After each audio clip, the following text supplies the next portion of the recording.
పరిశుభ్రత కొరకు ప్రతిరోజు కొంత సమయం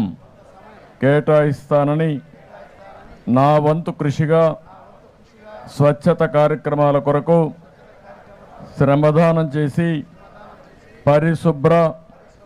ఆంధ్రప్రదేశ్ సాధించే సంకల్పానికి కట్టుబడి ఉంటానని ఈరోజు పరిశుభ్రత గురించి నేను వేసిన ఈ ముందడుగు ఆంధ్రప్రదేశ్ రాష్ట్రాన్ని శుభ్రపరచడంలో సహాయం చేస్తుందని నమ్ముతూ ఈరోజు నుండి నా తోటి వారికి కూడా స్వచ్ఛతపై అవగాహన కల్పించడానికి ప్రయత్నిస్తానని మన ఆంధ్రప్రదేశ్ను స్వచ్ఛ ఆంధ్రప్రదేశ్గా తీర్చిదిద్దేటట్టు